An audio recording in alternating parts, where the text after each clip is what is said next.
السلام علیکم ورحمۃ اللہ وبرکاتہ۔ کیسے ہیں آپ سب؟ الحمدللہ آج ہم پارہ 26 شروع کریں گے۔ اس پارہ کو شروع کرنے سے پہلے میں یہ کہنا چاہتی ہوں کہ اگر اس پارہ کے مختصر خلاصے میں ہم سے کوئی غلطی ہو گئی ہو تو ہماری رہنمائی فرما دیں۔ چلے آئیں شروع کرتے ہیں۔ نحمدہ ونصلی علی رسولہ الکریم، اما بعد فاعوذ باللہ من الشیطان الرجیم، بسم اللہ الرحمن الرحیم، رب اشرح لی صدری ویسر لی امری واحلل عقدۃ من لسانی یفقہوا قولی۔ الحمدللہ اب ہمارے 25 پارات مکمل ہو گئے ہیں۔ اب آگے پارہ میں چونکہ چھوٹی چھوٹی صورتیں آ رہی ہیں، اسی وجہ سے 26 پارہ سے خلاصے کا ٹائم 20 منٹ سے 25 منٹ تک ہوگا۔ پارہ 26 سورۃ الاحقاف آیت نمبر 13 میں فرمایا، ان الذین قالوا ربنا اللہ ثم استقاموا فلا خوف علیہم ولا هم یحزنون۔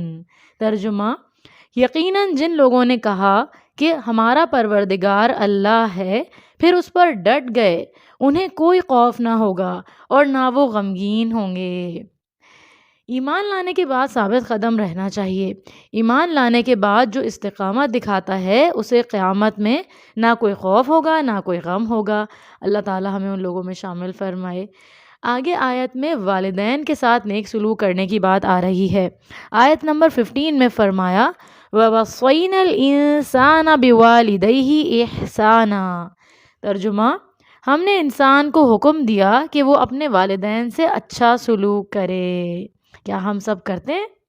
والدین کے ساتھ اچھے سلوک کا حکم دیا ہے، اور اس آیت میں خاص طور پر ماں کا مقام بھی بتایا گیا ہے۔ ماں کا حق سب سے زیادہ ہوتا ہے۔ والدین کی خدمت ان اعمال میں سے ہے جن سے اللہ کا قرب حاصل ہوتا ہے۔ والدین کے لیے رحمت کی دعا مانگنے کا حکم ہے، رب ارحمہما کما ربیانی صغیرا۔ ایک اور اس کے علاوہ بھی بہترین دعا ہے جو ہم نماز میں پڑھتے ہیں، ربنا اغفر لی ولوالدی وللمؤمنین یوم یقوم الحساب۔ رسول اللہ صلی اللہ علیہ وسلم نے فرمایا، ایک شخص نے آپ صلی اللہ علیہ وسلم سے پوچھا، میرے بہترین سلوک کے سب سے زیادہ مستحق کون ہے؟ آپ صلی اللہ علیہ وسلم نے فرمایا، تیری ماں۔ اس نے دوبارہ پوچھا، پھر کون؟ فرمایا، تیری ماں۔ تیسری بار بھی آپ صلی اللہ علیہ وسلم نے یہی جواب دیا، اور پھر چوتھی بار جواب دیا، تیرا باپ۔ یعنی پہلے 3 دفعہ ماں کا کہا اور پھر باپ کا۔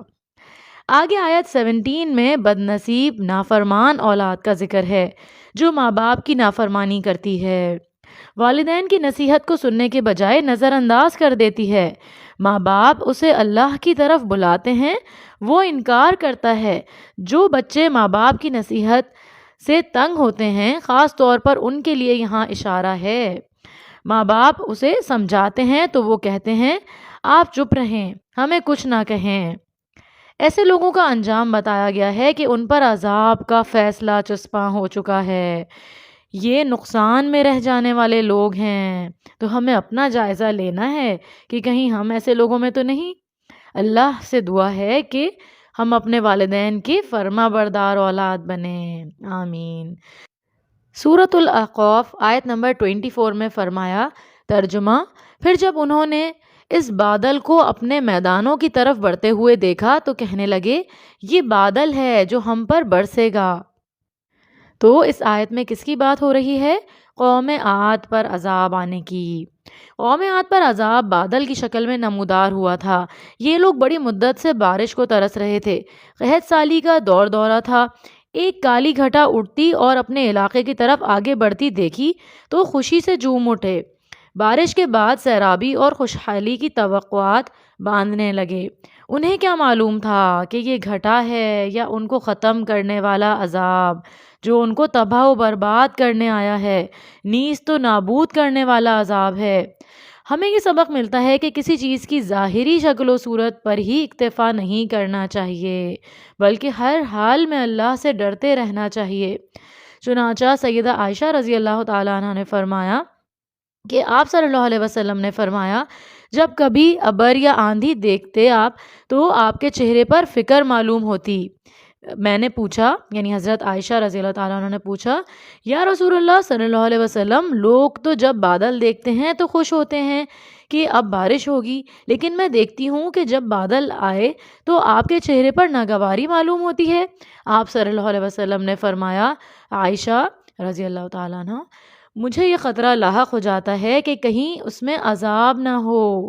ایک قوم عاد پر آندھی کا عذاب آیا، جب انہوں نے بادل دیکھا تو کہنے لگے کہ یہ تو بادل ہے جو ہم پر برسنے والا ہے۔ اسے بخاری نے روایت کیا ہے۔ تو بچوں، ہمیں بادل دیکھ کر اللہ سے رحمت کی دعا کرنی چاہیے، اللہ ہم پر رحمت کی بارش برسا۔ آگے آیات 29 سے 32 میں جنوں کے اسلام قبول کرنے کا واقعہ آ رہا ہے۔ نبی کریم صلی اللہ علیہ وسلم کے مشکل دور کا ذکر ہے۔ رسول اللہ صلی اللہ علیہ وسلم نے طائف کے سفر کا ارادہ کیا کہ وہاں کے لوگ ایمان لے آئیں، مگر وہاں کے لوگوں نے آپ صلی اللہ علیہ وسلم پر پتھروں کی بارش کر دی۔ رسول اللہ صلی اللہ علیہ وسلم شدید زخمی ہو گئے اور زخمی حالت میں اس علاقے سے نکل کر وادی نخلا پہنچے۔ نماز کے وقت نماز پڑھی تو وہاں جنوں کی جماعت گزر رہی تھی، تو وہ وہاں آپ صلی اللہ علیہ وسلم کی قرأت سننے ٹھہر گئے۔ انہوں نے قرآن غور سے، ادب سے سنا، اس کا مطلب سمجھ گئے اور ایک دوسرے کو خاموش رہنے کی تلقین کی، اور وہ ایمان لے آئے۔ انہوں نے اپنی قوم میں جا کر قرآن کا پیغام سنایا، جس کے نتیجے میں جنوں کی بہت ساری تعداد مسلمان ہو گئی۔ اس آیت سے ہمیں قرآن کے حقوق بھی معلوم ہو رہے ہیں، یعنی سننا، سمجھنا، ایمان لانا اور دوسروں تک پہنچانا۔ تو ہمیں اپنا جائزہ لینا ہے کہ ہم قرآن کے ساتھ کیا معاملہ کرتے ہیں، کیا ہم یہ سب کر رہے ہیں؟ جنہوں نے ایک بار قرآن سنا اور ایمان لے آئے اور مبلغ بن گئے، یعنی دین کی دعوت دینے لگے۔ کون؟ جن کو ہم کہتے ہیں۔ تو آپ بھی اپنے دلوں کا جائزہ لیں۔ قرآن سننے کے بعد آپ کا ایمان بڑھتا ہے؟ آپ کا دل چاہتا ہے ہم بھی کسی کو نیکی کی طرف بلائیں، اس کو اچھی بات بتائیں؟ تو ہم سب نے اپنا جائزہ لینا ہے۔ سورۃ المحمد، اس سورہ کو سورہ قتال بھی کہتے ہیں۔ اس کی آیت نمبر 4 میں مسلمانوں کو جنگ سے متعلق ہدایات دی جا رہی ہیں۔ سورہ محمد آیت نمبر 4، ترجمہ: مسلمانوں، جب تمہاری کافروں سے مدبھیڑ ہو جائے تو ان کی گردنیں اڑا دو، یہاں تک کہ جب بے دریغ قتل کر چکو تو ان کی مشکیں کس کر انہیں قیدی بنا لو، پھر اس کے بعد یا تو ان پر احسان کرو یا تاوان لے کر چھوڑ دو، تاکہ لڑائی اپنے ہتھیار ڈال دے۔ تمہارے لیے یہی حکم ہے۔ آگے آیت نمبر 15 اور 16 میں جنت کی نہروں کی تفصیل آ رہی ہے۔ جنت میں 4 قسم کی نہریں ہوں گی: پانی کی، دودھ کی، پاکیزہ شراب کی اور شہد کی، اور من پسند کھانے ہوں گے۔ اس کے برعکس جو باطل کا ساتھ دیں گے ان کے لیے جہنم کا عذاب ہے، انہیں کھولتا ہوا پانی پلایا جائے گا۔ اللہ ہمیں جہنم کے عذاب سے بچائے اور جنت الفردوس میں داخل کرے، آمین۔ آگے آیت نمبر 7 میں ہے کہ جو لوگ اللہ کے دین کو قائم رکھنے کے لیے کوشاں رہتے ہیں، اللہ ان کی مدد فرمائے گا۔ سورہ محمد آیت نمبر 7، یا ایہا الذین آمنوا ان تنصروا اللہ ینصرکم ویثبت اقدامکم۔ ترجمہ: اے لوگوں، اگر تم اللہ کے دین کی مدد کرو گے تو وہ تمہاری مدد کرے گا اور تمہیں ثابت قدم رکھے گا۔ تو کیا ہم سب تیار ہیں اللہ کے دین کی مدد کرنے کے لیے؟ اللہ تعالی ہماری مدد فرمائے۔ آگے آیت 22 اور 23 میں ہے سورۃ المحمد کی، ترجمہ: پھر اے منافقو، تم لوگوں سے کیا بعید ہے کہ اگر تم حاکم ہو جاؤ تو زمین پر فساد کرنے لگو اور قطع رحمی کرنے لگو۔ یہی لوگ ہیں جن پر اللہ نے لعنت کی، انہیں بہرا کر دیا اور ان کی آنکھوں کو اندھا کر دیا۔ جو لوگ زمین میں فساد پھیلاتے ہیں اور رشتہ داریوں کو کاٹتے ہیں یعنی قطع رحمی کرتے ہیں، اللہ نے ان پر لعنت کی ہے۔ اللہ ہمیں قطع رحمی کرنے سے بچائے اور صلہ رحمی کرنے والا بنائے، آمین۔ آگے آیت میں قرآن پر غور و فکر کی بات آ رہی ہے۔ آئیے اس آیت کو ترجمے کے ساتھ سنتے ہیں۔ سورہ محمد آیت نمبر 24، افلا یتدبرون القرآن ام علی قلوب اقفالها؟ ترجمہ، کیا یہ لوگ قرآن میں غور نہیں کرتے یا ان لوگوں کے دلوں پر قفل چڑھے ہوئے ہیں؟ یعنی کیا ان لوگوں کے دلوں پر تالے لگ گئے ہیں؟ جب انسان قرآن میں غور و فکر کرتا ہے تو اسے اپنے ہر سوال و جواب اور ہر الجھن کا جواب مل جاتا ہے۔ جو قرآن نہ پڑھے تو اسے نصیحت کیسے ملے گی؟ تو اس کے لیے قرآن پڑھنا ضروری ہے، اس کو سمجھنا ضروری ہے۔ اللہ تعالیٰ ہم سب کی مدد فرمائے۔ سورۃ الفتح، بسم اللہ الرحمن الرحیم۔ سن 6 ہجری میں صلح حدیبیہ ہوئی۔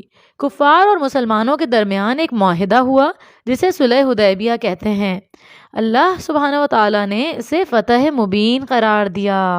سورۃ الفتح آیت نمبر 1 میں فرمایا، اِنَّا فَتَحْنَا لَكَ فَتْحًا مُبِينًا۔ ترجمہ، اے نبی صلی اللہ علیہ وسلم، ہم نے آپ کو واضح فتح عطا کر دی۔ اس آیت کے نازل ہونے سے پہلے کا یہ واقعہ سنیں۔ نبی کریم صلی اللہ علیہ وسلم نے خواب دیکھا کہ آپ احرام کی حالت میں ہیں اور صحابہ کے ساتھ طواف فرما رہے ہیں۔ چونکہ نبی کے خواب سچے ہوتے ہیں اس لیے صحابہ بہت خوش ہوئے۔ وہ لوگ مدینہ میں تھے اور مکہ چھوڑے ہوئے 6 سال ہو چکے تھے۔ جب وہ عمرے کی ادائیگی کے لیے نکلے تو کفار نے ان کا راستہ روک لیا۔ نبی کریم صلی اللہ علیہ وسلم نے حدیبیہ کے مقام پر صحابہ کے ساتھ آپ تشریف فرما تھے، وہیں پر آپ رہ گئے اور حضرت عثمان رضی اللہ تعالیٰ عنہ کو اپنا سفیر بنا کر کفار کے پاس بھیجا اور یہ پیغام دیا کہ ہم جنگ نہیں چاہتے، ہم عمرہ ادا کرنے آئے ہیں۔ حضرت عثمان کو کفار کے پاس وقت لگا تو مسلمانوں میں یہ افواہ پھیل گئی کہ وہ شہید کر دیے گئے ہیں۔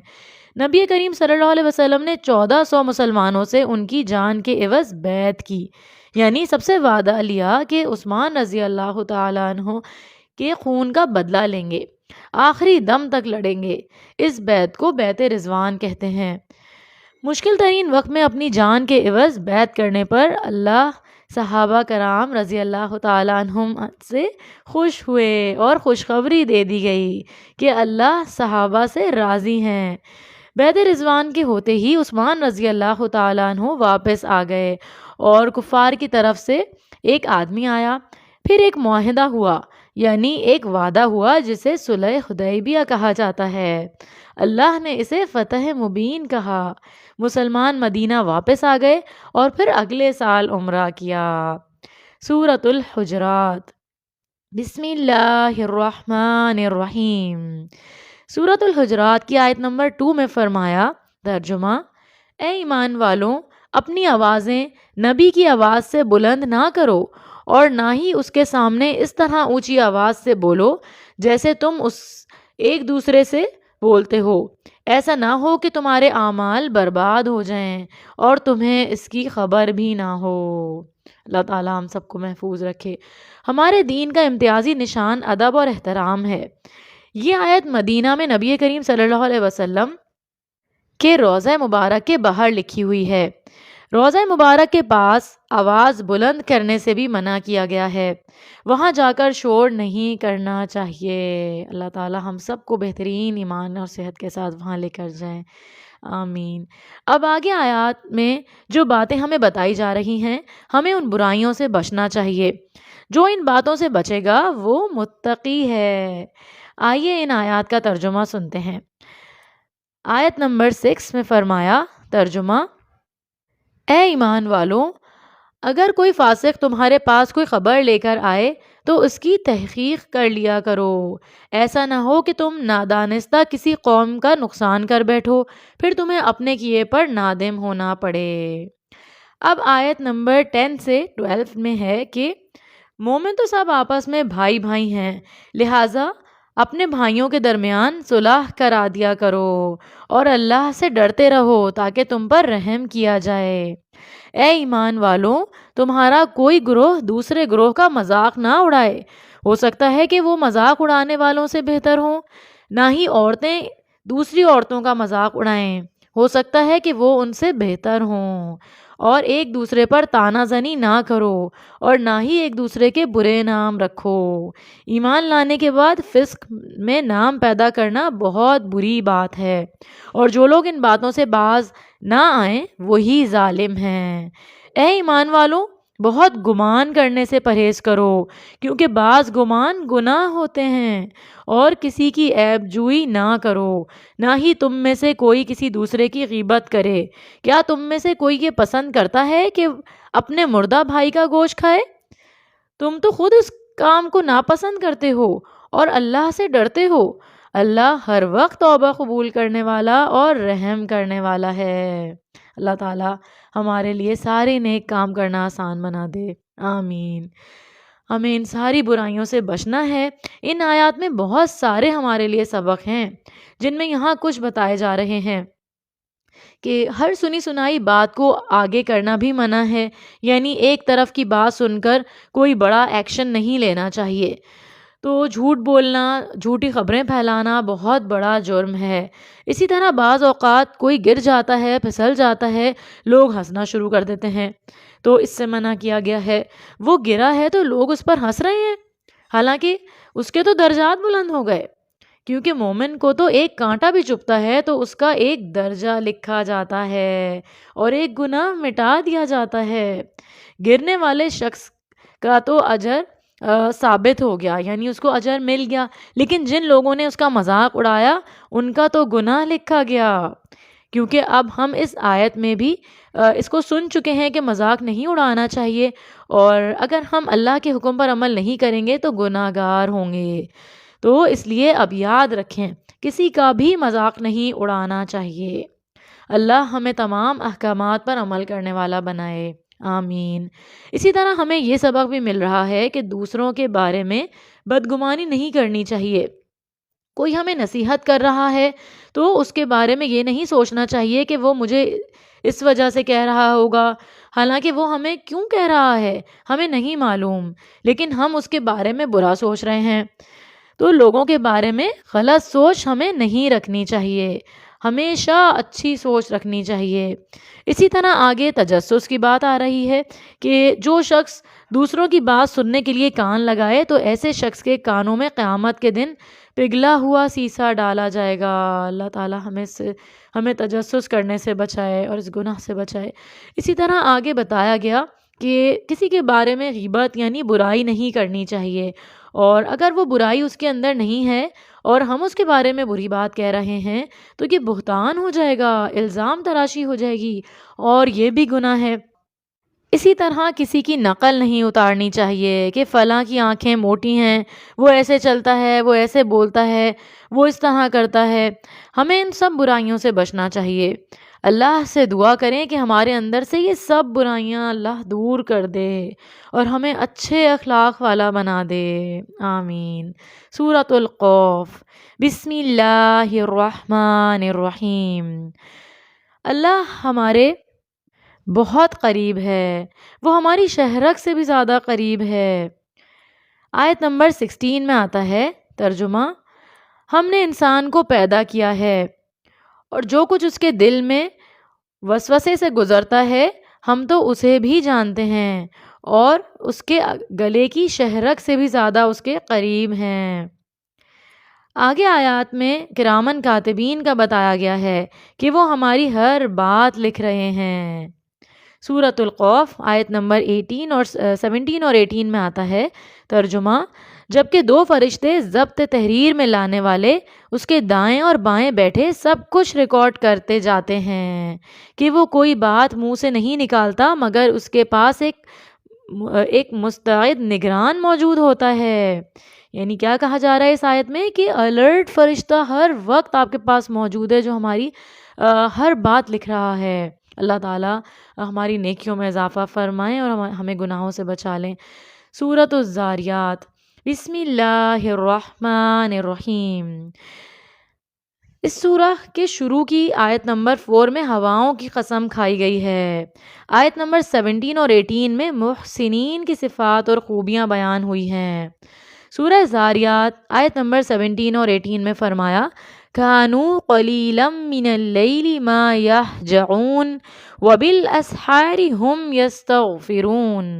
ترجمہ، رات کو کم ہی سویا کرتے تھے اور سحری کے وقت وہ استغفار کرتے تھے۔ یعنی اس آیت میں نیک لوگوں کی کیا صفت بتائی جا رہی ہے کہ وہ رات کو اٹھ کر عبادت کیا کرتے ہیں، قرآن پڑھتے ہیں، اور جو آخری پہر ہوتا ہے رات کا، یعنی جیسے سحری کا وقت ہے، تو اس وقت وہ کثرت سے اللہ تعالیٰ سے توبہ اور استغفار کرتے ہیں۔ اللہ تعالیٰ ہمیں بھی ان نیکیوں پر استقامت عطا فرما دے، آمین۔ اللہ تعالیٰ ہمیں بھی محسنین میں شامل کر دے۔ آج کل موقع ہے رمضان میں سحری کے وقت اٹھ کر استغفار کیا کریں۔ الحمدللہ پارہ نمبر 26 مکمل ہوا۔ اللہ سے دعا ہے کہ ہمیں اچھے اخلاق والا بنا دے اور قرآن میں غور و فکر کرنے والا بنا دے، آمین یا رب العالمین۔